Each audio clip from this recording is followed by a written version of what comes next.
Telangana journalist forum రజతోత్సవ సంబరాలు పోస్టర్ను కామారెడ్డి పట్టణంలోని ఆర్ఎండ్బి గెస్ట్ హౌస్ ఆవరణలో బుధవారం ఆవిష్కరించారు. తెలంగాణ ఉద్యమంలో అత్యంత కీలక పాత్ర పోషించిన టీజేఎఫ్ 25 వసంతాల సంబరాలు జరుపుకోవడం ఎంతో గర్వకారణమని అన్నారు ఉపాధ్యక్షులు కాంతారావు. దశాబ్దాల పాటు దగాపడ్డ తెలంగాణ ప్రజల విముక్తి కోసం బలిదేశ ఉద్యమంలో ప్రజలను చైతన్యపరచడంలో తెలంగాణ జర్నలిస్టులు కీలక పాత్ర పోషించారని గుర్తు చేశారు.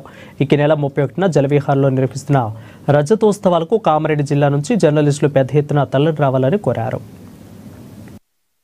తెలంగాణ ప్రజల చిరకాల ఆకాంక్ష దశాబ్దాల పోరాటం ఫలించడం కోసం తెలంగాణలోని జర్నలిస్టులు ఏకమైనటువంటి సందర్భం గత 25 సంవత్సరాల క్రితం జరిగింది. 25 సంవత్సరాల క్రితం పురుడు పోసుకున్నటువంటి తెలంగాణ జర్నలిస్ట్ ఫోరం రజతోత్సవాలను నిర్వహించుకొని సంబరాలు నిర్వహించుకుంటుంది. ఎందుకంటే తెలంగాణ రాష్ట్ర సాధనలో టీజేఎఫ్ పాత్రనే అత్యంత కీలకమైనది.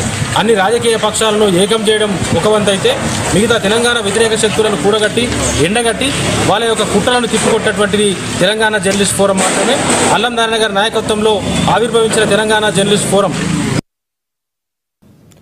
మహబూబాబాద్ జిల్లా దంతాలపల్లి మండలం కొమ్మరికుంట్ల గ్రామంలో సూర్యాపేట